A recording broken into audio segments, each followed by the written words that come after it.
The purpose of this presentation is to examine mythology and the gods of the ancient world from a biblical perspective. All images, video, and audio clips contained in this video are presented for critical examination and educational purposes only.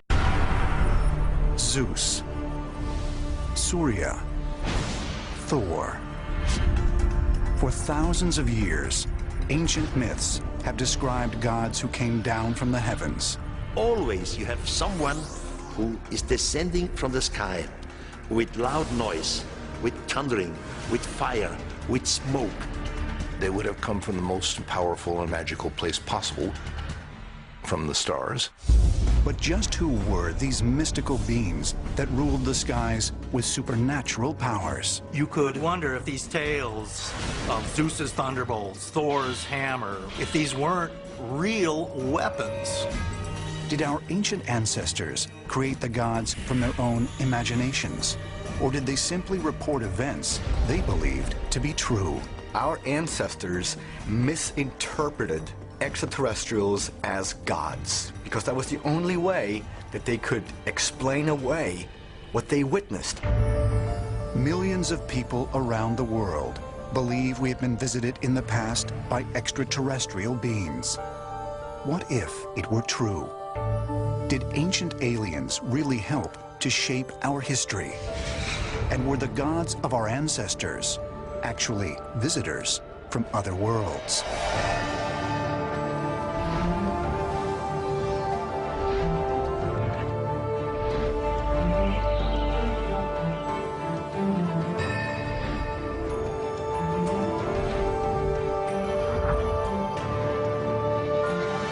Welcome. Today we're going to be talking about mythology and the coming great deception. Now, maybe like me, you like going to the movies or renting movies, watching them on TV or whatever. Lately, I would say within at least for the last year, we've started to see a lot of common themes showing up in movies. And I'll go ahead and ask, what do you think these three movies have in common? Lots of special effects. Definitely a lot of special effects. New Age. Concepts. Mm-hmm. All three of these movies actually depict superhuman hybrid saving the world. In the first movie there, they mix DNA and everything with an alien species and create a human-alien hybrid. And in the last two, it's the son of a god, little g. Son of Zeus in the first one there, and son of Poseidon in the second movie there. The son of God saves the world. Problem is, it's the wrong son of the wrong god. There's a book by a guy by the name of Dr. Ken Johnson. He wrote this book called Ancient Post-Flood History, and he gives a very interesting take on one of the theories of how the gods of the ancient world sort of came to be. And he makes note of the ages of a lot of the people spoken about in the Bible. And he says, Noah and his sons lived to be about 600 years old, right? The next generation lived to about 400 to 500 years. By the time you get to Abraham's generation or so, they were only living to be about 200 years. And by the time you get to Moses, and today, we're kind of capped out at 80 to 120. So after the flood, lifespan began to dramatically drop off. Before the flood, people lived 969 years, Methuselah. I believe Adam was about 930 years or so. Everybody's living right around the 900 time frame. And what this guy says, he says, imagine, let's say this generation here shows up. And as that generation gets old and is about to die, their lifespan's only about 200 years. But the generation before them is living almost twice that. And so here they are on their deathbed, and they're looking at their parents, who they know have been around probably for 100 or more years before they showed up. And they still look healthy and young and look like they could go on for a little while longer. So he speculates that generation probably would look at their parents as immortals. And their parents' parents, who are still around and have lived for a long time, possibly to be gods. And it's one way you could think, I could see that might be a possible way people started to view other people as gods. As we look at the scriptures, we'll see that great men of renown existed. Some have accused me probably of being a euhemerist. Essentially, a euhemerist adheres to the theory of attributing the origin of the gods of the ancient world to the deification of historical heroes. Euhemerism is named after that individual there, Euhemerus, around 300 BC or so, Greek philosopher. Clement of Alexandria, sort of an apologetics type person for Christianity, said to those, he's talking about the gods and the various people who worship them, he said, "Those to whom you bow were once men like yourselves." So clearly it seems like he also adhered to the same theory. This is where I see the beginning of the Great Deception. Everybody know what I'm talking about when I say the coming Great Deception? Scriptures talks about there's going to be a deception that's going to be so great that even the elect could be deceived. I believe that actually started all the way back in the garden. The coming Great Deception. With this passage here, Genesis chapter 3, "The serpent said unto the woman, Ye shall not surely die, for God doth know that in the day ye eat thereof, then your eyes shall be opened, and ye shall be as gods, knowing good and evil." What you see there is the devil making a few promises, essentially. Promise of immortality. You know, the devil's the father of lies. They already had that. They're in the garden, created perfectly. Death didn't exist at that point. They were already immortal. Illumination, their eyes will be open. They'll have greater understanding. Well, Adam walked with God in the garden. How much more understanding and illumination do you need? Hey, God, how'd that happen? Well, let me tell you, Adam. Right? "You shall become like gods." 3 big promises of the devil. Those 3 are very much still in existence today. People on a quest for immortality, illumination, and godlikeness. In fact, right here in downtown Dallas, there's a building called the Crescent Building. Anybody familiar with the Crescent Building? It's a very interesting building. I had to go there to interview some wealthy people, major donors of the ministry that we're a part of. And when I was in the building, I started looking around, and there's 3 major entrances to the building, and each of the entrances has a really big painting, like the size of this wall, in the entrance. This is one of the paintings. These paintings, I was taking pictures of them because I was blown away by them. And as I'm taking pictures, somebody showed up out of nowhere. Apparently the eye in the sky somewhere saw me, and this gentleman politely escorted me out of the building. And I am an artist. I'm a painter and sculptor. And so he was asking me what I was doing. I said, I was just very interested in these paintings. And I was asking him, were they bought or where did they get them or whatever. And then they said that these paintings were specifically commissioned by the Hunt family for that building in 1998. Let me read the description. There was a plaque that was right next to this painting describing what it represents, what it means. It says, "It is significant that in Mariani's iconography," Mariani's, of course, the painter, "the protagonists and heroes are all artists and creators. His idealized Olympian figures are conventions of neoclassical art and understood to be demigods. Symbolically, they are harbingers of realities beyond the familiar and mundane realities of the daily world. Mariani's poets are symbolized by their crowns of laurel leaves, and the tortoise is considered to be, get this, the mediator between heaven and earth." Does that sound familiar? Anybody remember that phrase from the scriptures? Who's the mediator between heaven and earth? The man Christ Jesus, right? Yeshua. Since it lives to be the tortoise, since it lives to be of a great age, it is also a symbol of immortality. Not far from that painting was another one. There's an awful lot of imagery here. It would take a half a day just to describe everything that's in that painting. Suffice it to say, it's mostly demonic, full of Nephilim hybrid creatures, very disturbing picture. Has all sorts of occult symbols and stuff, and owls and all sorts of things dealing with secret societies and all that. All of their favorite symbols are embedded in this painting. Very large painting. In Mariani's art, the artist, which is this guy here, you can kind of see he's wearing a little mask right there pointing down. The artist, like the mythological hero Sisyphus, who was so admired by the Romantics, has robbed the flame of life from the gods, anointing himself in the role as the supreme creator in and of our culture. This is a major financial institution here in downtown Dallas. That's where a lot of the wealth of this city is located.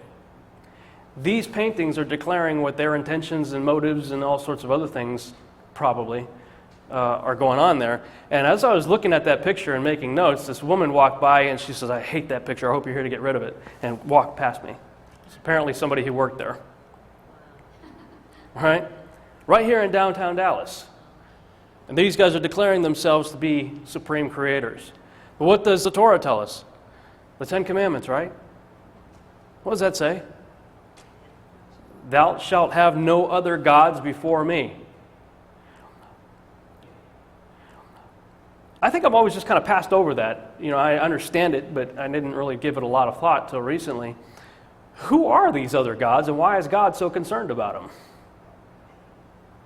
Really started to think about it, so started doing some research, and I came across a book by a guy by the name of King Wells. It's called Ancient Myths and the Bible. It's a very short book, large print, easy to read. But he makes some very profound and interesting statements in this book. He says, "I believe the Bible to be the inerrant word of God, and therefore we have to believe that much of what we call myth cannot be fiction or a lie. Many of the themes that exist in ancient mythology exist in the scriptures." And he's right. You know, we're taught about Greek mythology and all that stuff in school, and we just kind of write it off as, you know, fancy storytelling, the imagination of a blind poet named Homer, you know, and we don't give it a whole lot of thought, fantasy. But the scriptures treat it very serious. And he suggests that we should look at the Bible from a mythological worldview. And at first that sounds like a strange statement to say, because we're always taught to look at everything from a biblical worldview. And I'm not saying we shouldn't. But what he's saying is if you look at the scriptures from a mythological worldview, in other words, understand what's going on in the ancient world with their religions, it wasn't a myth to them. To them, what we call Greek mythology was their pantheon of gods that they worship the same way we worship our God. And so when you look at the scriptures, especially the Old Testament, you see this constant war of God against the gods, and him always trying to call his beloved back to him because, as it says, they're out whoring with the other gods. He's trying to get them back. And it really, just that simple statement, look at the Bible from a mythological worldview, changes everything, because now a lot of things start to make sense that didn't make sense before in the scriptures. Like for me, where Yeshua says, and I think it's John chapter 14, he's talking with Philip, and Philip says, "Show us the Father and it'll be sufficient." And what does he say? He says, "Philip, what are you talking about? You've been with me all this time and you're asking me this? If you've seen me, you've seen my Father."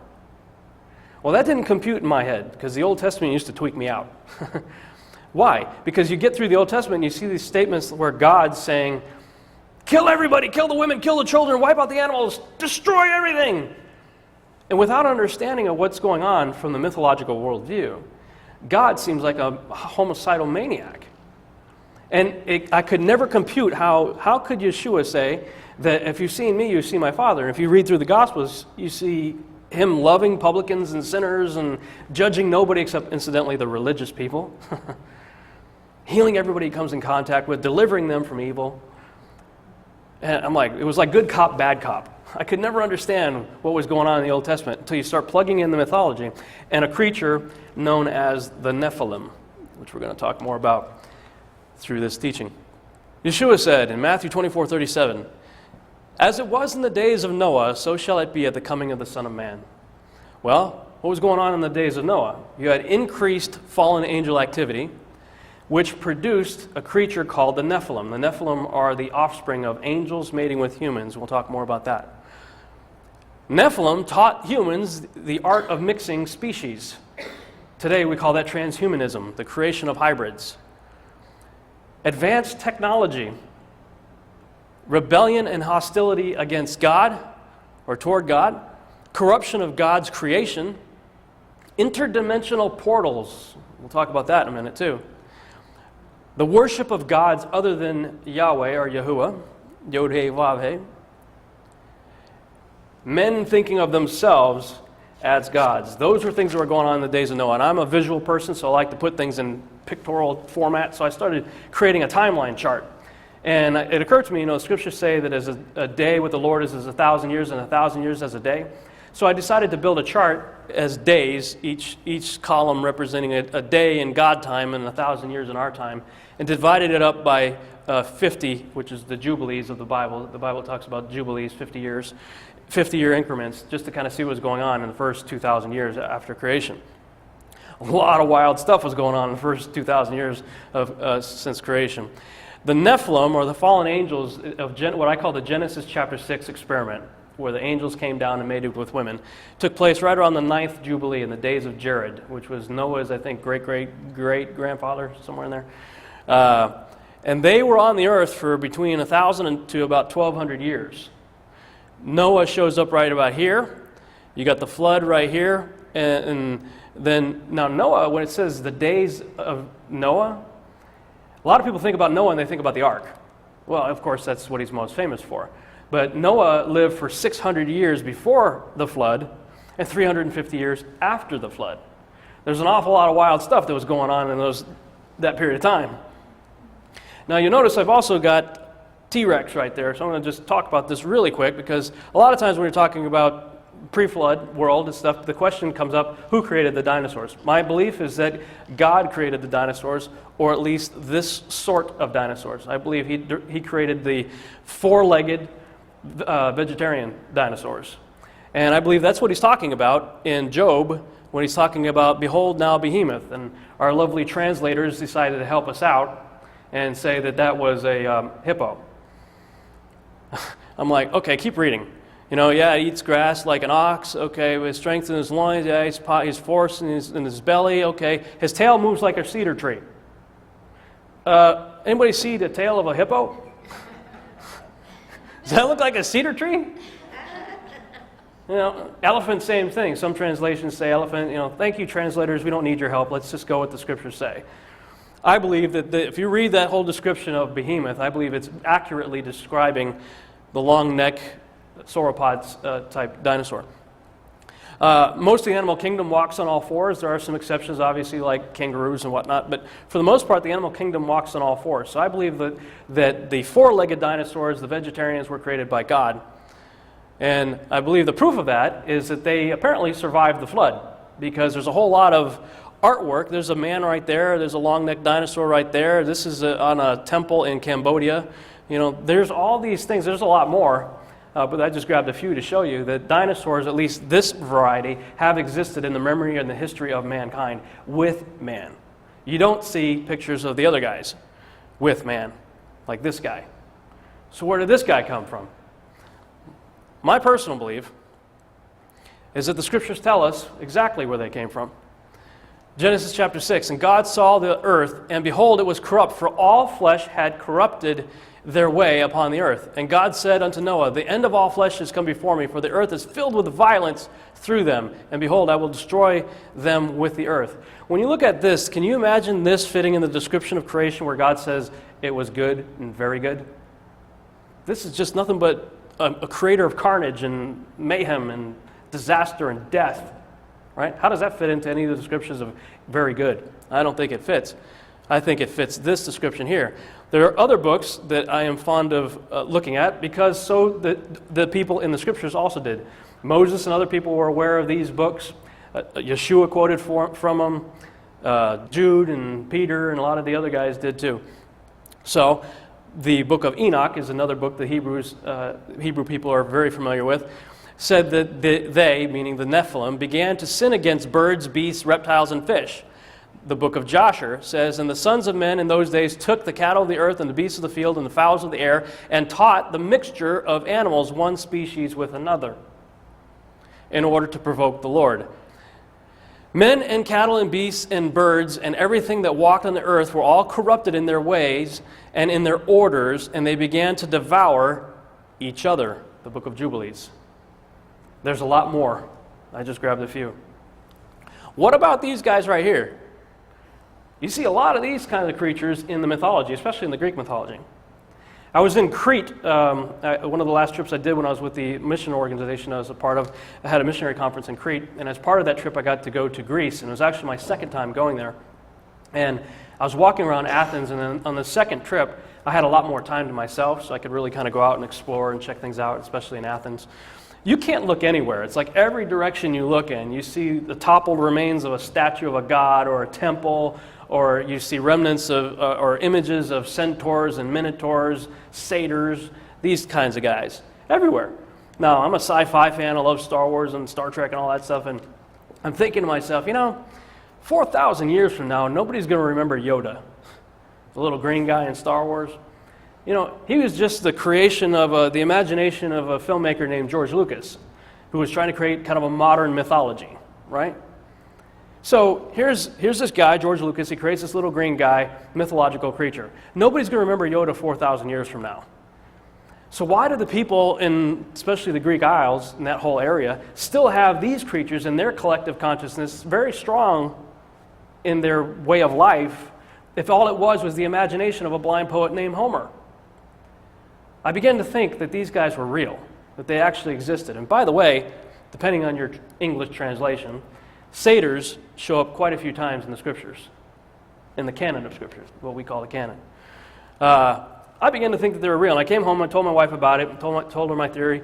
She checks her email the next morning and starts freaking out, calls me into the other room, and she's showing me this article she popped up, a news report, a BBC news report, that said scientists had successfully cloned a sheep with a human heart. I'm like, and the article went on to say, if we continue to do this, the obvious implication is the genes will fuse together and we're going to end up with animal-human hybrids. And then we'll have ethical issues and all that to deal with. And the article went on to talk about the ethical issues.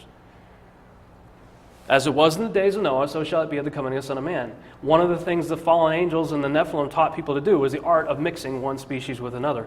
That's exactly what we're doing today at alarming rates, and it's very disturbing.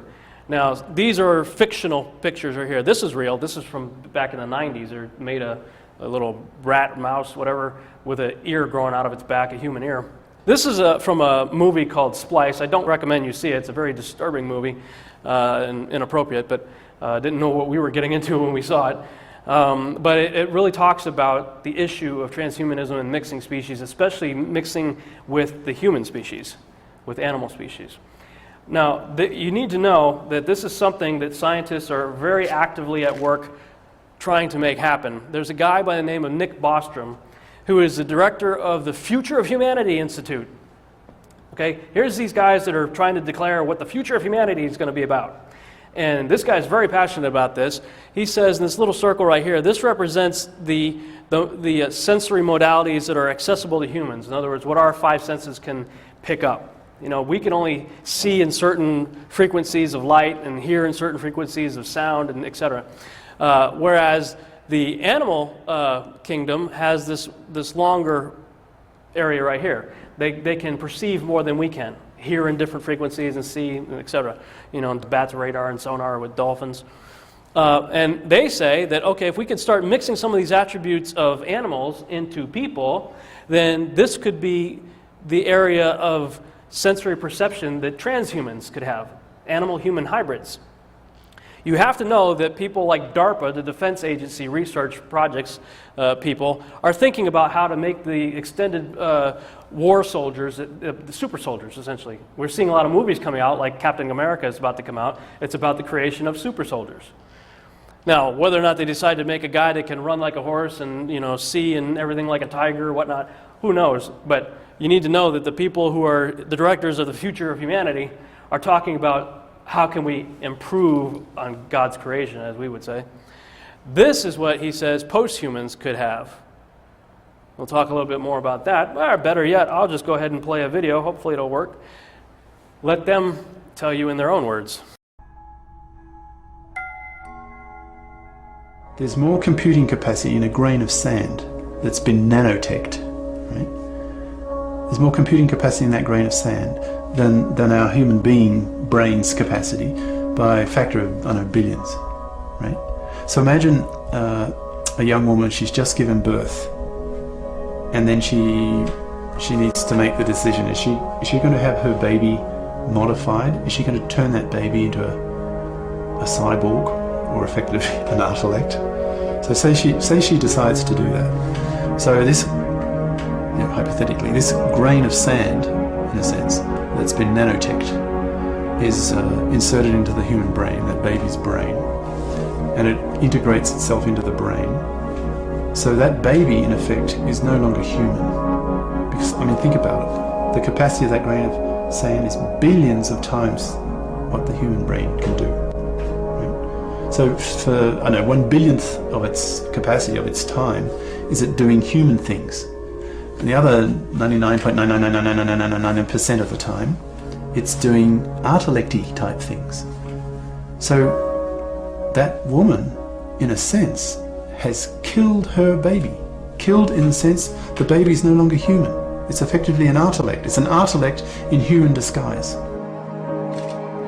When we start modifying our brains with technology, then it does change us from the word go. Even just feeding in one electrode with maybe an extra sense, an ultrasonic sense, which we know is quite possible, then it starts to give you abilities and you believe you can do things outside the normal realms of humanity. So your values, your morals start to change immediately. You become a cyborg. What I'm really interested in is to try to understand the bigger picture for humanity, our place in the world and what might lie in store for our species in the future, particularly the way we might use technologies to enhance ourselves or to go beyond what we currently think of as our human nature, whether it might be by radically extending the human lifespan through solving the problem of aging, or increasing our intellectual capacities, improving our memory, or taking control of our own emotional states. I think that we are right now in a transitional phase where before the end of this century we will either have gone extinct or we will have most likely taken the step to become what you might call transhumans or posthumans, or just very enhanced humans that have reached their full potential. Because progress is so rapid, I mean, there's going to be more progress in the next 10 years than there were in the previous, I don't know, 20 or 30, right? So the rate of progress is speeding up. It itself is accelerating. So there's going to be hugely more change, technological change in the 21st century than in the 20th. Far more. So all these weird things that sound like science fiction to most people today will probably be realities in a time, in a fewer number of decades than we had imagined. I can't see any way that it will not happen. This is progress. Human beings already, theorists, have done the math. They've got the modelling of how to build baby universes. So if that's possible in theory, with human brains doing the thinking, what could an artelect do? Could it actually build universes? Could it actually manipulate whatever exists to create new universes? Is that possible? Now, if it can do that, then by definition, it's a god, right? It's a creator. Can you sort of sense a kind, almost like a religious awe, almost? We could build gods if we wanted to. Did you hear the promises of Lucifer there? Extended lifespan, thinking capacity. Let's take it a step farther. We could build gods if we wanted to. Interesting. And I think it sheds light on some of these other scriptures from the lips of the Master himself. He said, "For then shall be great tribulation, such as was not since the beginning of the world to this time, no, nor ever shall be.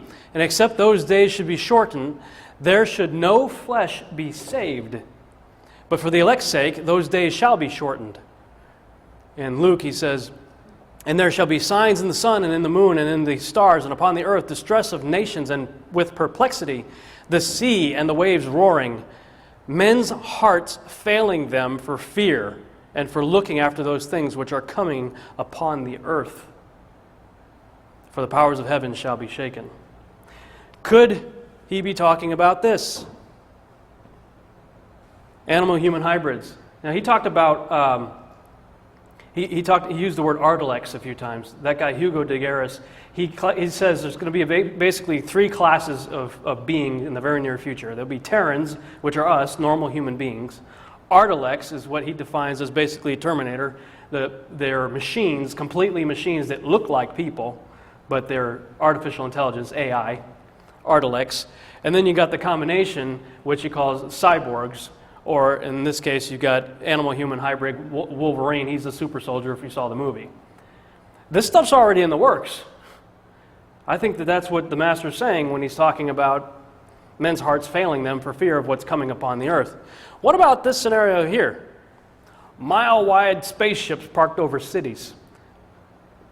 You know, I think we've been kind of set up. Going all the way back, really, you could go back in modern times to War of the Worlds. Remember that it was Orson Welles had that radio show that if you tuned in and you missed a disclaimer at the beginning of it, you thought it was a real live news report that there were aliens invading, and people flipped out. People absolutely just went nuts. I think they, whoever they are, you know, they're always responsible for everything, they were testing the waters to see how people would respond, because after they realized how they would respond, we've had a steady diet of flying saucers, spaceships, and all that kind of stuff in television, in pop culture, in movies ever since. More and more so. TV shows, that's from the TV series V that was recently on TV. Mile-wide spaceships parked over cities would have sounded like pure science fiction and just crazy, whatever, go get your tinfoil hat, you know, even 10, 15, maybe 20 years ago. Nowadays, people, I think, are actually waiting for it. They're expecting it. In fact, a mile-wide ship did park over Stephenville, Texas, just a few years ago. And it wasn't just, it used to be that UFO sightings were always that guy out in the, you know, in the farmland somewhere. You could floss his teeth with rope. You know, yeah, I got abducted by aliens, and they took me on their spaceship. Right? That's the way it used to be, right? Back in the 70s and 80s, all those, always the whack jobs, you know, the nut jobs out there. But like in Stevensville, you know, it's credible people. You know, there are police officers and mayors and people, you know, talking about this thing that they saw there. UFO sightings have increased exponentially. We're going to talk about that quite a bit in the other presentation called the Mount Herman-Roswell connection. But suffice it to say, I think we're being prepped to accept something like that. And just so you know how serious they are taking this, the UN has recently appointed somebody to be an ambassador, a UN ambassador, to aliens. They figure, you know what, it's inevitable, sooner or later, you know, intelligent life is going to visit the Earth. We need somebody that can speak on our behalf. So they appointed somebody to be the official spokesperson for planet Earth should an alien life form decide to visit us. And the Vatican came alongside and said, yeah, we'll baptize them when they show up. That's serious. These guys are serious about this stuff. We all may be familiar with this painting right here, this famous painting, God and Adam. I submit that that's not really God, and that's a whole other teaching in and of itself. This is a very disturbing painting when you actually analyze it. But for the sake of this discussion, let's say this represents God and Adam. We're all familiar, at least with this part of the picture. You've probably seen a lot of those paintings. It's going to be replaced by this. Those of you who understand Hebrew know that, you know, in English we say that Yeshua or Jesus said, I am the Alpha and the Omega. Well, in Hebrew it's Aleph and Tav. And if you were to pronounce the Aleph and Tav, it's Et. Et. Okay? We're being programmed for a coming great deception. And you know what? There's nothing new about it, really. Solomon said, what has been will be again, and what has been done will be done again. There is nothing new under the sun. Reiterated by Yeshua, as it was in the days of Noah, so shall it be at the coming of the Son of Man. How many of you think we're getting close to the coming of the Son of Man? I do. I think we're getting very close. Looking at the picture again, that's what we might be having to expect to see showing up in the very near future. All kinds of strange stuff. Increased fallen angel activity produced Nephilim offspring. Genesis 6 says the Nephilim were on the earth in those days and also afterward when the sons of God went to the daughters of humans and had children by them. They were the heroes of old, men of renown. So apparently Moses was also a Euhemerist. Believed that he linked the ancient deities to men. This is just sort of a breakdown. This shows the Hebrew perspective from Noah and following some of their generations.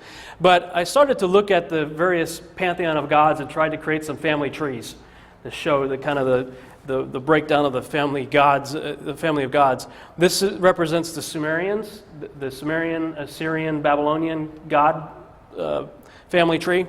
This is the Egyptian, and this is the one most people are familiar with, the Greek pantheon right there.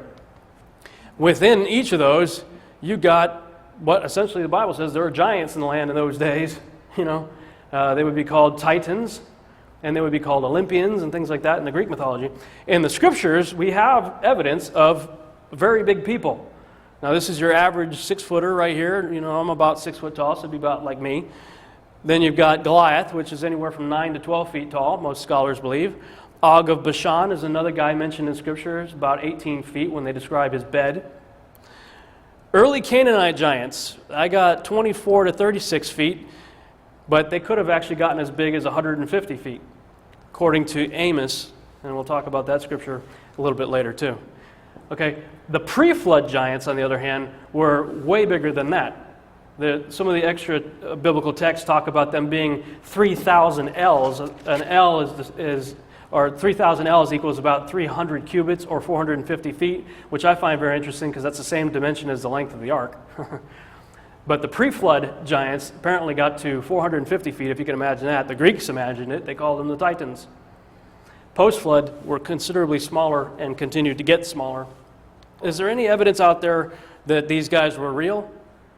You know, I believe the scriptures are enough evidence, but if we need more proof, throughout history, you know, these are documented skeleton sizes in various times in history where they found these different skeletons. There's a book by Steve Quayle, I have it up here. You see how thick the book is, that goes into detail about all the various discoveries all around the world throughout history, even in recent times, of giants being found in the earth. Post-flood giants, I believe they were sons of Ham. If we look at the scriptures, the Canaanites and all the Hivites and Jebusites and all that are described in the scriptures.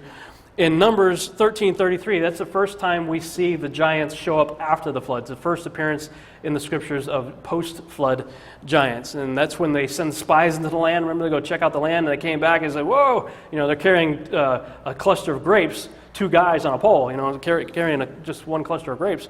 So even the grapes are big. The land we explored devours those living in it. All the people we saw there are of great size. We saw the Nephilim there. The descendants of Anak come from the Nephilim. So the Nephilim in the post-flood world come from Nephilim. Do you see any evidence of fallen angels in that text? It doesn't say that fallen angels are producing these guys. It says Nephilim are producing these guys. We'll talk about that in the next session. Yet I destroyed the Amorites. This is the scripture I talked about before, Amos chapter 2. I destroyed the Amorites who were descendants of Canaan. All right? Before them, though they were tall as cedars. I don't think God's in the habit of telling tall tales, fish tales. I think when he describes somebody as tall as a cedar tree, he was probably standing next to a cedar tree. Same height. Cedar trees, by the way, start at 35 feet and go as high as 150 feet. That's why I put the Amorite question mark, 150 feet. The cedars of Lebanon, they can get very, very tall. Again, in the post-flood scenario, all you see is giants, but you don't see any mention of angels in regard to how they showed up. You see them showing up in one of the sons of Noah, Ham. And I've kind of highlighted Ham right there, because if we look at his children, he had 4 sons, Canaan, Mitzrayim, Put, and Cush. And as you start looking at through these lineages, you start seeing giants in them. Obviously Canaan, the whole land of Canaan was full of giants, and the Israelites were always having to deal with them, right? All the ites. Joshua and his boys had to take out, and David and his boys took out later, Goliath and whatnot. So you got lots of giants in Canaan. Mitzrayim is Egypt. Mitzrayim had a son by the name of Caphtor. Caphtor is mentioned in Genesis, Jeremiah, and Amos as being the father of the Philistines.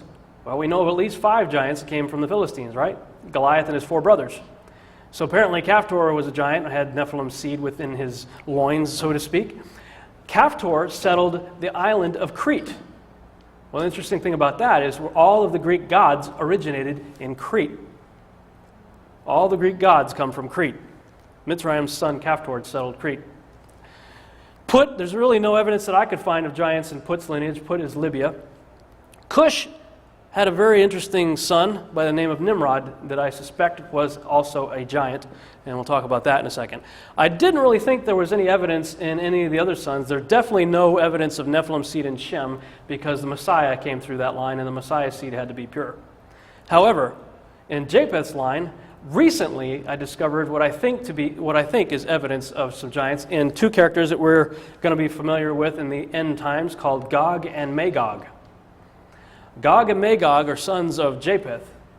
Now, in the United Kingdom, they have a celebration every year called a Lord Mayor Parade, and they march these two huge statues in the parade, and they're named Gog and Magog. And as you trace the background and history of that, they are apparently two giants that settled the British Islands way, way back in ancient times. So there may be evidence that there were giants in Japheth's line as well. What I find interesting about that is Lucifer is outnumbered 2-1, right? He took 1/3 of the angels with him, so there's 2/3 of the good angels and 1/3 of the bad angels. In this scenario, if it's true that Japheth also had corrupted serpent seed, then it seems like the tables are turned a little bit in terms of man. 1/3 good, 2/3 corrupt. So you see kind of a reversal right there going on, possibly.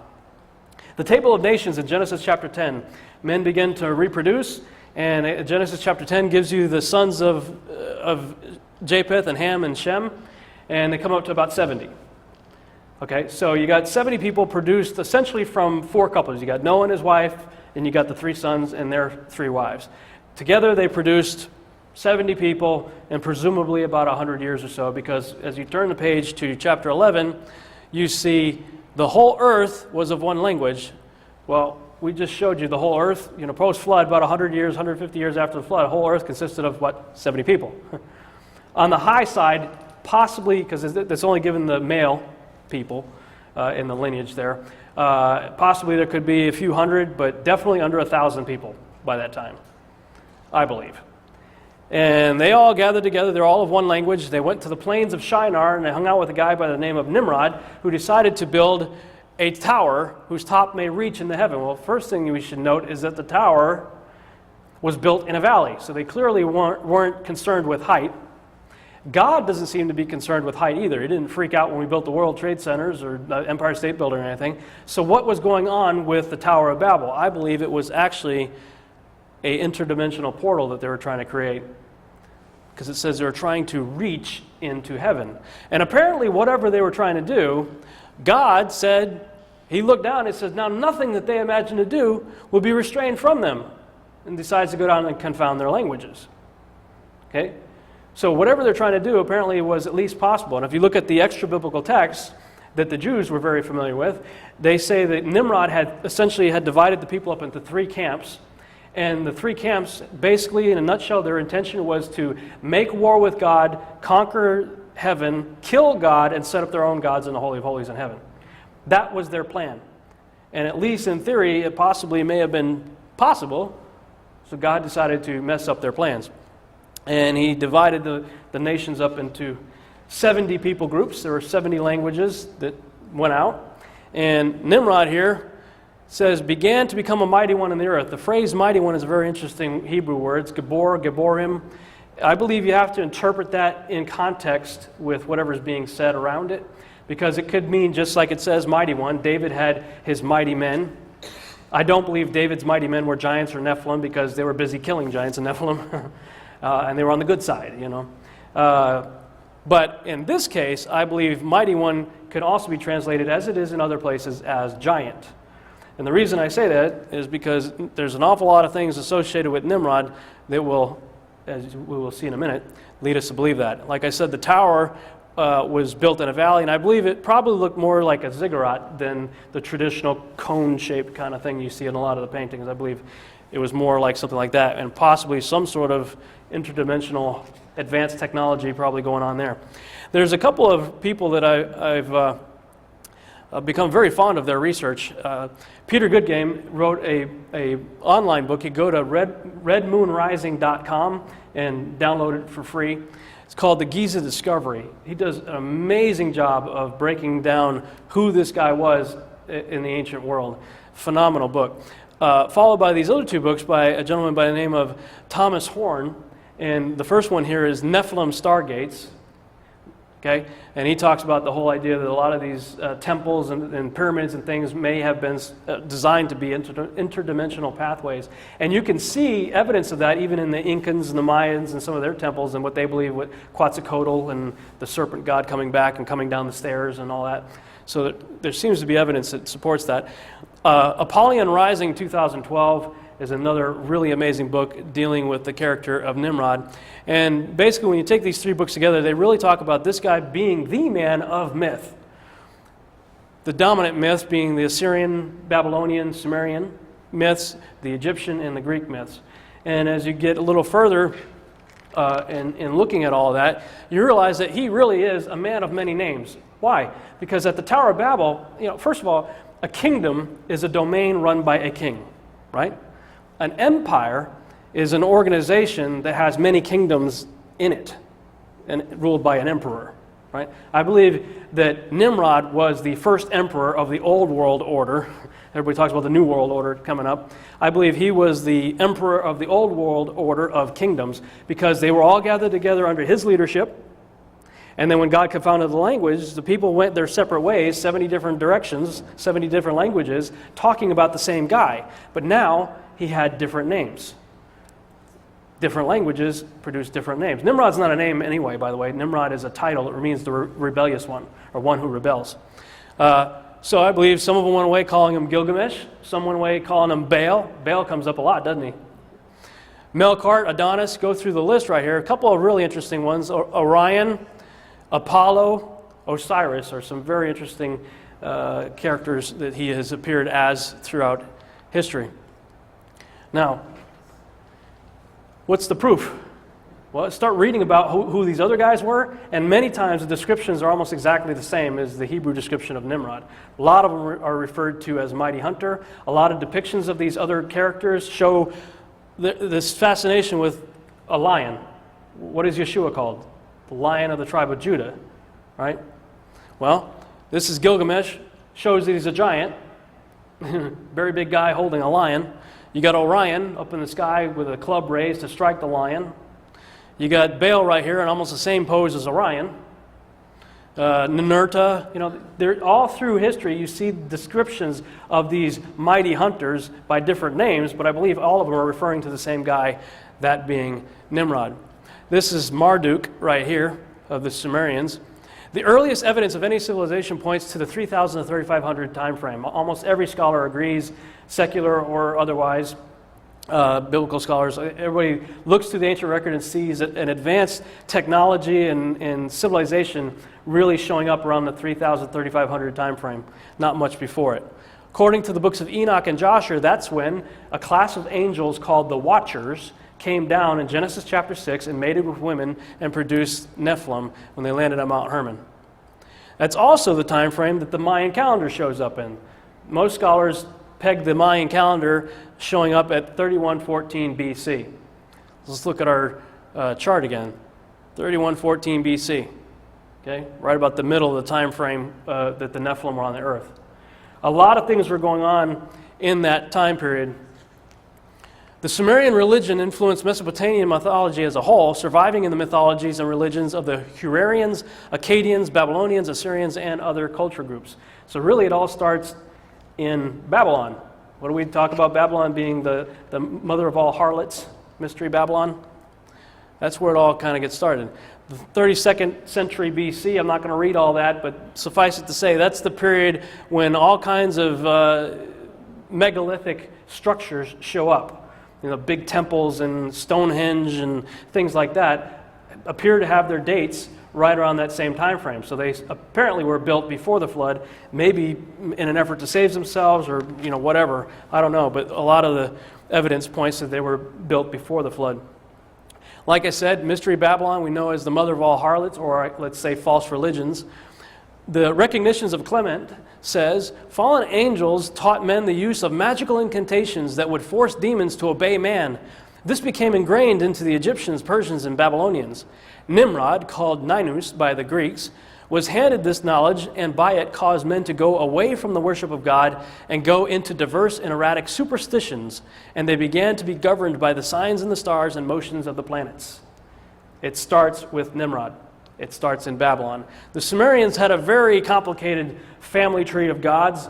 This is one of the more common ones that I've seen out there. I decided to simplify it a bit because when you're looking at a lot of these things, you realize that the upper tier, a lot of the, what I call the upper tier, the source tier, are ethereal. They're like sky and like water and atmosphere and things like that. You don't get into kind of the personality realm where they tend to take on more like a human type of personality until you get a little further down. So I just kind of abbreviated the top section there and got to the more popular ones here. In the middle tier is where two guys in particular in the Sumerian mythology show up, Enlil and Enki. Those are their dominant gods in the Sumerian religion. Enlil and Enki, what's really interesting as you read the mythology, Enlil is basically the equivalent of the Hebrew Yahweh or Yahuwah. Enki is the equivalent of Lucifer. In their mythology, they worked on the creation together and whatnot, and Enlil's idea was to have a slave race that would serve him, and Enki thought, no, I think they deserve to have wisdom and knowledge, and we should help them to be more like us. So it was Enki that was the serpent in the garden that got Eve to take in Adam of the knowledge of the tree of good and evil. And when Enlil saw what happened, he got mad, so he kicked them out of the garden, and it was Enki that showed up and gave them the clothing so that they wouldn't be ashamed. And then as men began to reproduce on the earth, Enlil got sick of all the noise, so he decided to wipe out the whole world with a flood, and Enki said, no, I'm going to save them, so Enki was the one that told Noah to build the ark. See how it's totally reversed? What's really interesting about that is that a lot of people are talking about these characters. They're referred to as the Anunnaki, those who from heaven to earth came. And you see a lot of depictions of these giants and people and stuff in the ancient Sumerian and ancient cultures depicting these guys. And a lot of TV shows are coming out talking about these because of what's coming next year, December 21st, 2012. Everybody's talking about it, right? Now, you got the Mayans with their little calendar, December 21st, but you also got people talking about the planet Nibiru, Planet X, the return of this other planet that causes chaos in the solar system. Well, that's supposed to be the homeworld of the Anunnaki. Nibiru, in the mythology, is the homeworld of the Anunnaki. The Ancient Aliens series on the History Channel, I think they're in their third season now. I know they've done 2 seasons already. I've spent a lot of time talking about it, and it really disturbs me because they always put what they say are theologians on there, but these guys are real yahoos. They're like, they're supposed to represent those who believe in the scriptures, but the things they say, you're like, where did they get these guys from? Come on. And they're supposed to represent the truth? Anyway, that whole TV series is based on Eric von Daniken's book from I think the late 1960s, early 1970s, called Chariots of the Gods. And there are other books by Zechariah Sitchin and others that talk about ancient aliens visiting our planet. And, of course, if you're a sci-fi fan, there's the Battlestar Galactica series. There are those who believe that life here began out there, far across the universe, with tribes of humans who may have been the forefathers of the Egyptians, or the Toltecs, or the Mayans. Right? We're being brainwashed on a regular basis. In the mythology, they have, and in a lot of their ancient, hieroglyphs and carvings and whatnot, you see creatures such as this guy right here, human body, bird head. This right here, I am becoming more and more convinced is probably what was known as a keist or an orca. We would think of it as like the genie in the bottle. It's where they would store souls. There's a container for souls. And this right here, I think, is probably the pineal gland of a giant, of a Nephilim. The pineal gland is the third eye that the occult and all those people are always obsessed with. When you look over, this is Sumerian, when you look over in the Egyptian mythology, you see Horus here, same kind of guy. Human body, bird head. I think that at some point in time there was a crossover from Sumeria into Egypt. How did that happen? Well, this guy right here, being the emperor of many kingdoms, would make his rounds to survey, the areas that he ruled over. And a very interesting story about how the word Pharaoh came about. There's a guy by the name of Rikeon. He was a guy who came into the land of Egypt and was having trouble finding work. And so he was an entrepreneur and kind of a scoundrel. And he realized that he he figured a way to create a death tax, basically. Charge people money for the right to bury their dead. And so in order to bury their loved one, they had to pay this guy first, a death tax. The guy became very wealthy. One day, Osiris came to town. Osiris is the Egyptian name for Nimrod. Osiris comes to town. The people are freaking out about this Raikon guy. But Raikon was wise. He knew that the king was coming, so he had amassed a tremendous amount of wealth. He took all the gold and all the stuff that he had acquired and bestowed it upon the visiting king as a gift to welcome him. Now, of course, Nimrod was very excited about that, and he asked him how he became so wealthy, and he told him about this death tax thing, and Nimrod thought that was brilliant. Wow, you got people to pay you for burying the dead? Huh. He changed his name to Pharaoh. Osiris changed Raikon's name to Pharaoh because of the wealth acquired from a death tax. So that should give you an indication of the character of the pharaohs thereafter. Interesting thing about his incarnation as Osiris is this symbol right here became associated with him. That's the Ankh. It represents resurrection. The Ankh is a symbol of resurrection. He's also known by the all-seeing eye. Right? This is a bust of his head right there. Who does that look like if I didn't tell you anything else, just off the top of your head, somebody you've seen in the news recently? Osama bin Laden. Looks a lot like him. In fact, the first pictures that came out of his supposed assassination, which I personally believe was garbage, but it's SEAL Team 6 on the 66th anniversary of Hitler's death, on May 1st, the founding of the Illuminati, supposedly captured and killed Osama bin Laden. They shot him through the left eye and then dumped him in the ocean. Yeah, I'm stupid. I buy that. This is the little left eye on the back of your dollar bill. Okay? This country is founded on this guy. We'll see a little bit more about that in a minute. In the mythologies, this is the Sumerian and this is the Egyptian. In the what I call the final tier or the demigod tier, which is the mixture of the gods and the humans, right?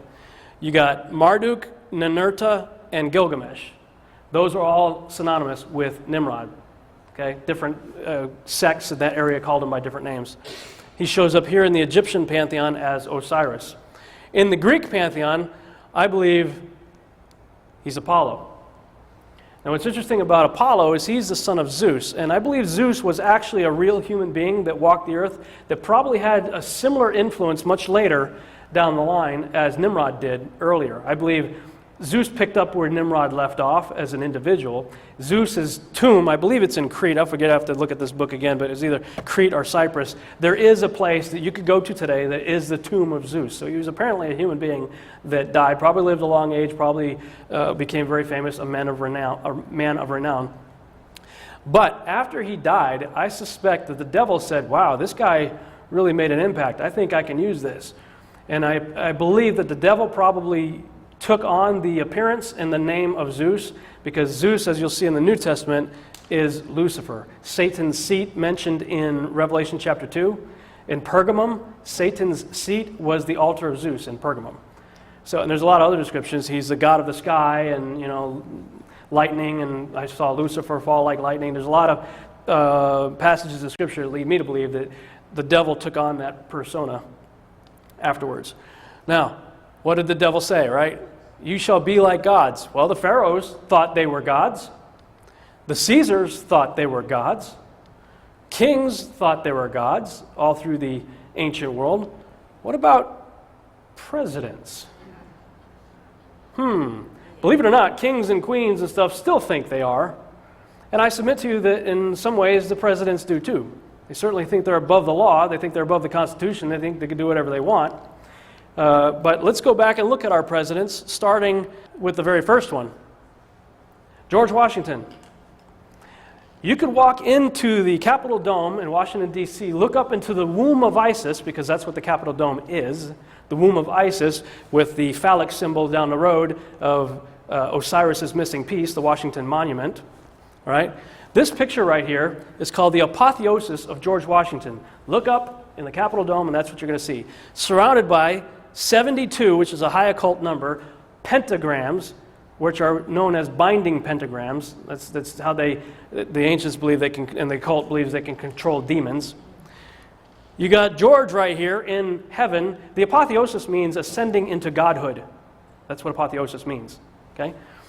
If this is supposedly heaven, you might think you'd see, maybe the saints, see, Yeshua up there, see the angels, Michael, Gabriel. No, that's not what you see. You see Neptune, you see Vulcan, you see the Greek pantheon hanging up there with deified George in the Capitol building.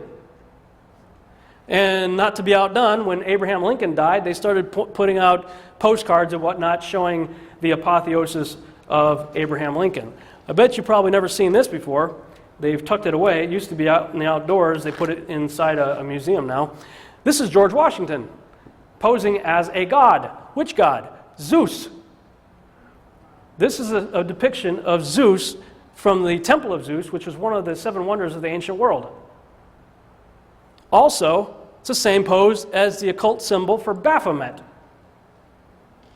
Oh, this is a Christian nation. Yeah, okay. There were Christians on the boat, but you also have to realize there were Illuminists on the boat, there were Freemasons on the boat, there were a lot of occultists on the boat also. And if you look at the entire layout of Washington, D.C., it's all occult. Look at all the buildings. It's all after Greek mythology, too. What did Solomon say? What has been will be again. What has been done will be done again. There is nothing new under the sun. So what about this guy? Funny how he shows up a lot of times with a halo around his head every time they seem to take a picture of him. Photo op, it seems like he's got a little aura around his head. Well, when he was making his rounds, going around the country, so was this guy. Took a little photo op in front of the equally pagan Statue of Liberty. This is Anubis. Anubis was the god of the underworld until Osiris came down there and usurped his rulership. Osiris became the god of the underworld, and then he started working for Osiris. But he was the god in charge of mummification. Nimrod was the first to be mummified. Why? Because of the Ankh. They expect him to resurrect. That's what all of the pyramids and all that was all about. Resurrection, mummification, preservation of the dead. He was in charge of that. He was in charge of the preservation of the dead. He was also in charge of when you came to Hades, he would quiz you to see which direction to send you in. Obama's making his tour around the country. This guy's going around the country with him.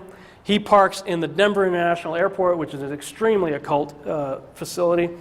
It'll take too much to talk about that. But when he was in Germany, he was fascinated by, this is the seat of Satan that was mentioned in Revelation chapter 2, that was the altar of Zeus.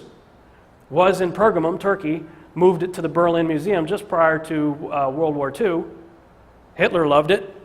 Guess what? Obama loved it too. So much so that he made a replica of it for his acceptance speech in Denver, Colorado. Obama gave his acceptance speech in front of a replica of the seat of Satan in Denver, Colorado, besides Anubis. While he was in Egypt in 2009, all the vendors in Cairo had made these metal plaques to sell, calling Obama the new Tutankhamun of the world.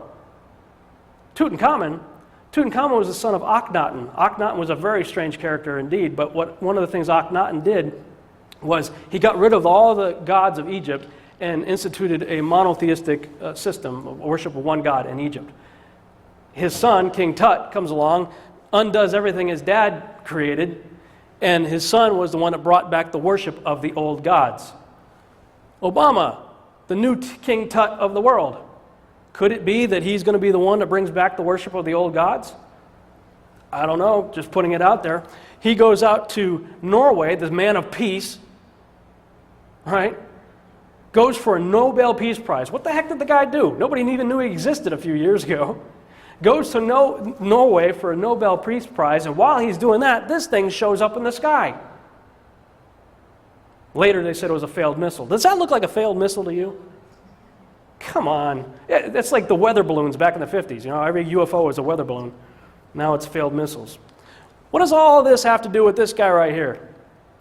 What does it have to do with this right here and the whole idea of we come in peace? Always, as Anna would say, those of you who have ever watched the TV series V. Well, who is the Antichrist? There's several descriptions throughout Scripture to help us out. I personally believe that, because Yeshua says it's going to be a day like never before, like has never been and never will be again. It's going to be one heck of a time, right? Do you really think that God is going to leave us hanging concerning the details of the most significant time in history that we're going to have to be concerned with? I don't think so. I believe God tells us exactly who the Antichrist is in Scripture. Several descriptions. The Old Testament uses the phrase the Assyrian. Okay, I didn't put that one up here, but that one's a phrase that's used repeatedly about the end times tyrant, the phrase the Assyrian. He is the one who was and is not and yet shall be. If you read the book of Revelation, it starts off with talking about Yeshua repeatedly as the one who what? Was and is to come. As soon as you start talking about the beast, it changes to the one who was and is not and yet shall be. Interesting. Antichrist is empowered by Satan. He recovers from a mortal head wound. He is called the beast. The beast had, or has, 7 heads. Associated with the desert and secret chambers, the whole world worships him. He sets himself up as king of the New World Order. He thinks of himself as God. He wages war against God. His number is 666. He will be cast alive into the lake of fire. Those are several descriptions that we can look at. Let's go a little bit further. I believe the answer can be found in these 4 scriptures right here. There are many others, but these 4 really knock a home run, I believe. Revelation chapter 17 describes the Antichrist as having 7 heads. The beast that you saw was and is not and will ascend out of the bottomless pit. Where is he coming from? He's coming from the bottomless pit, okay? And he'll go into perdition. And those who dwell on the earth will marvel, whose names are not written in the book of life from the foundation of the world, when they see the beast that was and is not and yet is. Here is the mind which has wisdom. In other words, pay attention. Guys, think about this a little bit. The 7 heads are 7 mountains on which the woman sits. There are also 7 kings. 5 have fallen, 1 is, the other has not yet come, and when he comes, he must continue for a short time. The beast that was and is not is himself also the 8th and is of the 7. Okay, so the beast is of the 7 and goes into perdition. Who are the 7? This is a list that I got from Peter Goodgame's book, The Keys of Discovery. As I started doing my own research, I agree with his list. He believes, as I do, that the 7 heads of the beast, the 7 antichrists that are mentioned there, antichrist-like characters, I believe are these guys right here. Nimrod tried to create a one-world system without God, tried to kill God. Fits the description pretty good. Pharaoh thought himself as a god, tried to kill God's people. Fits the description pretty good. Sennacherib, same thing. Thought himself a god, tried to kill the people. That's when the angel of the Lord came and wiped out like 700,000 in one night, I think it was. He went home totally defeated and his sons killed him. King of Tyre, described as a man, and as in the middle of the description starts talking about him as Lucifer in the scripture. So clearly this guy had some association with the devil. Antiochus Epiphanes is a character that showed up, I think it was about 125 or so BC, set up an altar of Zeus in the temple and offered a pig, what we might consider possibly the abomination of desolation, or a foreshadowing of it. I believe he fits that description as, I believe those are the 5 that have fallen that John was writing about. Then he says the one who now is depends on when you believe the book of Revelation was written, because that's when he said it was it. It is.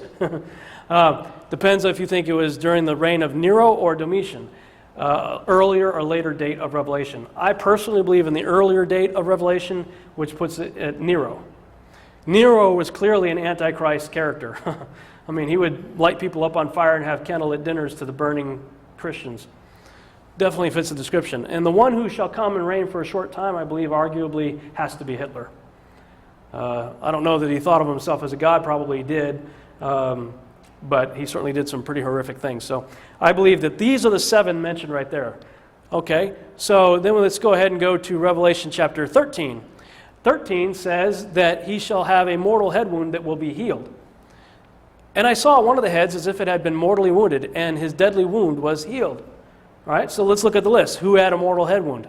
Well, Nimrod, the ancient texts say, was killed by Esau, which is a very cool story. I don't have time to go into it right now, but we can maybe talk about it later. But essentially, Esau cut his head off. And it gives a lot more meaning to the whole passage where he says, give me some bowl of beans, I'll give you my birthright. What do I care lest I die? Give me some food.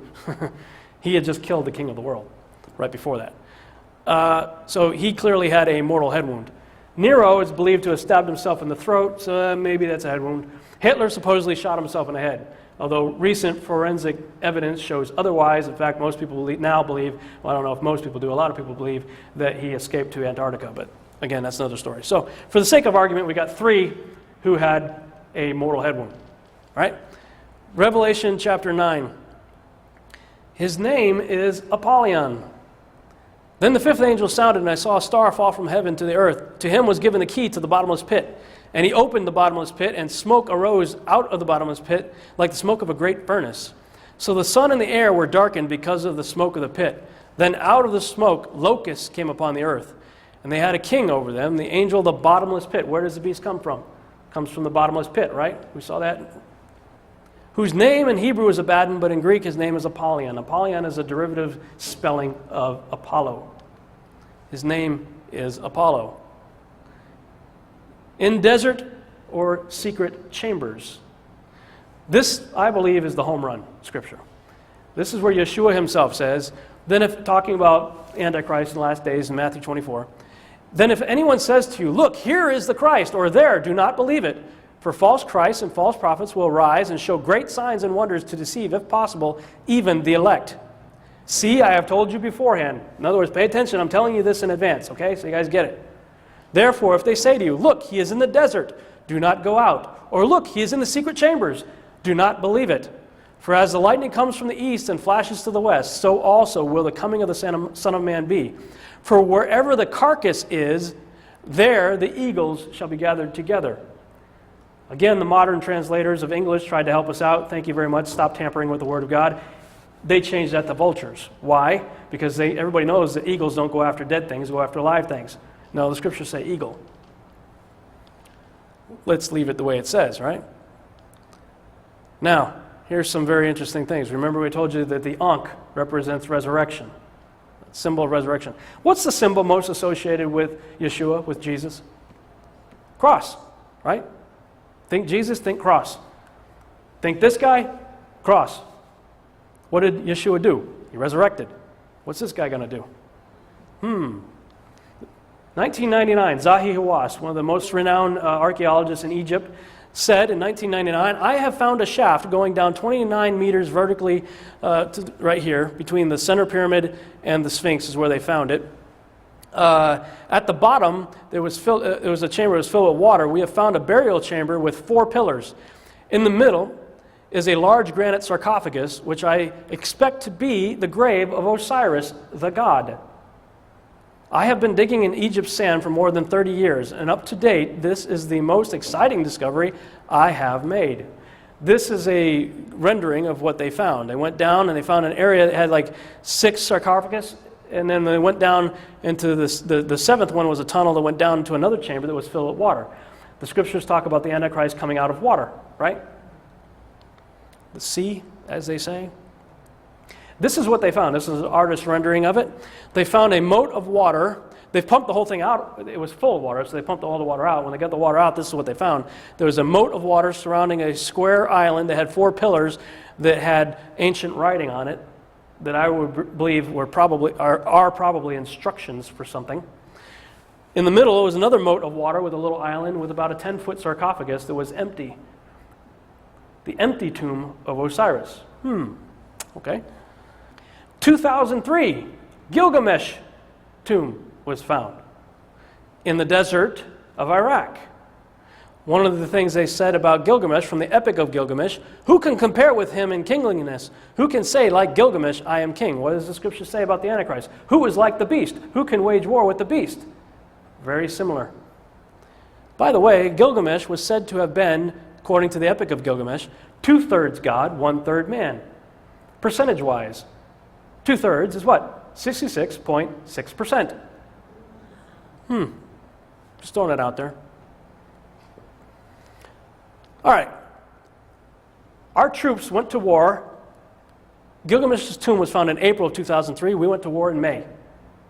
A month later. Kicked out all the archaeologists. First thing our troops did, you can look this up for yourself, first thing our troops did was raid the Museum of Baghdad. You may remember the news reports. We raided the Museum of Baghdad, first thing we did. And then June, about a month later, U.S. authorities announced, oh, yeah, this is great, right? Create the problem, create the solution. Aren't we wonderful? U.S. authorities announced that the world-famous treasures of Nimrud, which is another Nimrod, derivative of Nimrod, were recovered from a secret vault in Iraq's central bank. The artifacts included necklaces, plates, gold earrings, finger and toe rings, bowls, and flasks. Officials said that of the 170,000 items initially believed missing, just 3,000 remain unaccounted for. Yeah, do you think the 3,000 unaccounted for items that we stole from the Museum of Baghdad were toe rings and nose rings? I don't think so. I think we took some pretty significant artifacts. And of those 47 were main exhibit artifacts. Okay, first thing we did, raid the Museum of Baghdad a month after we found Gilgamesh. What did Yeshua said? What did he say? If they say he's in the desert, don't go there. Gilgamesh found in the desert. They say he's in the secret chambers, don't believe them. December 21st, last year, 2010. My wife and I are late nighters. We stay up late at night, and a lot of times we go out for a walk, like 2 o'clock in the morning.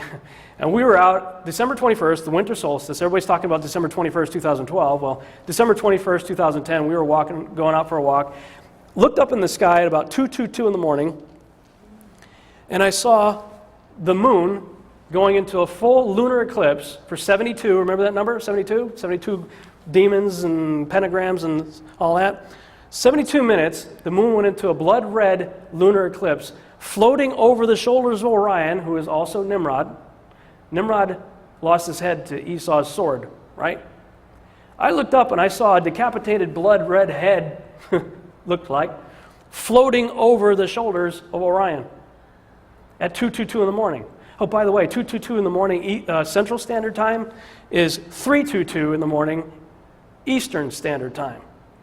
322 is the coveted number of the Skull and Bone Society, of which both Bush family, but the whole Bush family, has been strongly associated with, as was Kerry. Two Illuminist, 322. What's that? A skull? A decapitated head on top of a pile of bones? 322. What was happening in Iraq at that very moment? Iraq had just announced the foundation of its newly formed government. And the entire planet, you could look this up for yourself, shook. The seismographic monitors that check earthquake activity around the world, every one of them went into the black that night. Today is December 21st, Tuesday, 2010 at 6:13 p.m. Central Standard Time. And we are looking at the live internet seismic server, which is still recording a gigantic earth movement at all stations around the world. Now, this began last night at approximately 1 to 2 hours before the eclipse. And originally, I thought this may be a signature from the Iran earthquake that happened yesterday, which was a 6.5 on the Richter. However, it continued all night and into today with a crescendo in Japan of a 7.4. And now, as of, and I'll just click on any one of these, I mean, all shaking through the roof, but we'll just click on Norway's, let's say. And as of 23:47 Greenwich Mean Time, we still have a gigantic disturbance happening. And this is not the Japan disturbance. This is some other anomaly that is showing up all around the world. I have never seen anything like this in the time that I've looked at this data set. I mean, in Arizona, it's showing just off the chart. The evidence speaks for itself. And you can see the date timestamp, 12/21/2010, 16:49 Mountain Standard Time, which is 23:49 Greenwich Mean Time. So, just to prove that this is not showing up, and are either censoring this data or it's some other kind of anomaly, is the current USGS World Global readout of earthquakes. And within the last hour, we've had a 5.1 aftershock in Japan, which any geologist would be able to tell you. If you want to go back and look at prior data, you can see that a 5.1 does not show up as a huge off-the-chart earthquake all around the world at all the heliographs around the world. What's going on? I don't know. Makes you think, though. Washington, D.C., they have a statue coming out of the ground. It's called the Awakening in Washington, D.C. Shows a God coming up, a bearded God coming up out of the ground. It's called the Awakening. Could that be what we're really doing over there? First of all, let me just say, don't accuse me of not being patriotic. I'm third generation Army. My dad was in Vietnam, my grandfather was in World War II, and I served during Desert Storm for 8 years. I was not in combat, but I was willing to and volunteered 3 times. I love my country, but I don't agree with everything this country does or that our leaders do. And I'm beginning to believe that the sole purpose of America has been what we're talking about here. It goes all the way back to the founding of this country and all the Illuminati and Freemasonry and all that stuff that's all over Washington, D.C. And things like this. And the fact that every president that we've had has been related to each other. Every single one of them. They all go back to the House of Plantagenet in England. Every single president. Is that a coincidence? What are the odds of every U.S. president being related, except for Martin Van Buren, all related to the same guy? We do not elect our presidents. Anyway,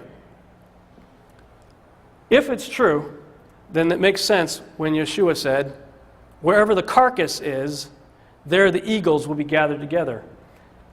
In the service, when I had my dress uniform on, or even my combat uniform, we were adorned with eagles from the top of our head to the bottom of our feet. Eagles on our buttons, eagles on our badges, eagles on our patches, eagles everywhere. Eagles is also the symbol of almost every world empire going way back. Roman Empire, eagle. American, eagle. I don't know. I believe we are being set up for a great deception that has been set in motion thousands of years ago. And all of it's going to come into play. Will these guys have something to do with bringing this guy back? I don't know. I don't believe these guys are from Orion or from the Pleiades or Arcturus or, I believe this is repackaged Genesis 6 activity. This is fallen angel stuff. I've written extensively about it. I have a book that's in the works right now. It's called Babylon Rising, and the first shall be the last. It's got about 300 pages to it so far. A lot of pictures in it, so it's not all text, 300 pages. It's available online, and we've prepared a special DVD for this presentation because this is all my wife and I do. We are trying, if this is true, if anything that I'm saying here is true, we're trying to wake people up because there's going to be a deception that the scriptures say it's going to be so powerful that even the elect can be deceived by. I believe this is the elephant that I've wandered into kind of blindly in the jungle and doing my best to describe it. This disc has 50 hours worth of audio teaching on it. Most of it's mine, and I got a few others on there too. It's got 20 hours of video and a whole lot of other stuff on there. I wish I could give this stuff away for free. I really do. I'm doing these seminars and stuff for free, but we're basically just asking people to, if you believe in what we're talking about or in the mission that we have to try to get this out to people, we just ask that you support us. If we were in the desert trying to bring the message of Christ to people in the desert, would you give us a bottle of water for the day just to help us? That's essentially what we're asking for, $1 a day. $30 a month, $33 is a subscription package that we're putting together. And you can cancel at any time, or if all you want to do is a one-time contribution, we ask for a minimum of $50 to help us go to this convention that we're about to go to and some of the more traveling that we have to do. We also have other things, if that's a little bit too much for you. We have just the audio series of me reading the blogs. I've posted these online as blogs. I'm reading them, so if you can stand listening to me for like 20 hours, we have that for $15, honey, and a few other teachings for about the same amount of money. So just in closing, I want to show you something I think that it will encourage you. Regarding Zeus, remember Zeus, we talked about Zeus being the devil. There's a History Channel special that played recently, and I was amazed at what they said when they wrapped up the video about, there was a series called The Clash of the Gods, and I'll just let them, it's like a 2-minute video. This is the story of Zeus, Greek mythology's supreme commander. To us, it's a myth, but to the ancients, it was reality.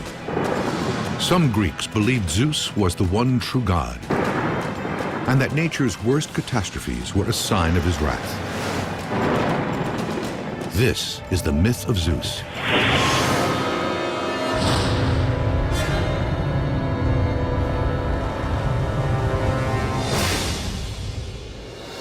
In the myth, Zeus has held on to power in the face of strong opposition.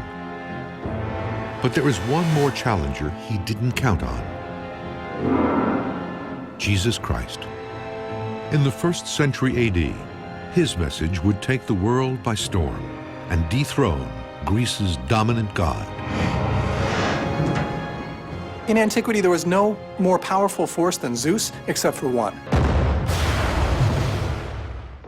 How awesome is that? On the History Channel. If you think about the significance of that, though, Zeus ruled the ancient world for 3,000 years. 3,000 years, until a seemingly insignificant individual showed up from Nazareth that completely toppled his regime. When you look into all this stuff, it can become pretty scary. That gets me excited. What did Yeshua say? He came to destroy the works of the devil. Now you notice I keep saying Yeshua. Some of you here are from a Torah-based background. My wife and I just recently started taking Hebrew classes. We were taking Hebrew classes on Monday nights and basically looking at the scriptures from a Hebrew perspective. So I'm not part of the sacred name movement or any kind of Hebrew roots movement. I'm not part of any movement. I've just come to get a greater appreciation of what his name actually means, and I've simply chosen to call him by his given name. In Hebrew, it means salvation, but every Hebrew letter has multiple meanings. There's a Hebrew idiom that says every Hebrew letter has 7 meanings and every word has 70. And the reason they say that is because with the 7 meanings for each letter, whenever you take letters and make words, you can see how each word can have a multitude of meanings based on the letters that comprise the word. So if you look at this amazing word, salvation, Yeshua, the name of our Savior in Hebrew, reading from right to left, it means the hand that destroys the establishment of the eye. Our buddy Nimrod. He is the one that destroys the eye on the back of your dollar bill and everything associated with it. That's who we serve. That's what our TV series that we're working on is called Seed. Seed is a episodic TV series that we're putting together. It'll be very much like Lost or V or Battlestar Galactica or the X-Files or anything like that. But the idea is to take all this information, wrap it up into a science fiction framework so that we can deliver it to the world. Why? Because the world is not coming to the church. George Lucas made a statement that I believe is true. George Lucas said that the church, which used to be all-powerful, has been usurped by film. A Barna Group survey confirms that. A Barna Group survey says that the top 10 most influential factors in our culture, the top 3 were movies, television, and the internet. Church didn't even rank in the top 10. So if we're going to reach the world, we got to go where the world is. Where's the world? Filling a parking lot of movie theaters and watching 4 to 5 hours of TV a day. But the thing is, they don't go to the movies and they don't watch episodic television to be preached to. They can surf to TBN if they want to get preached to. They watch episodic TV to be entertained. So the trick is putting all this into an allegorical format like Yeshua did, a parable, right? Culturally relevant stories that illustrate kingdom principles. And so that's what we're trying to do with Seed, the series. Thank you.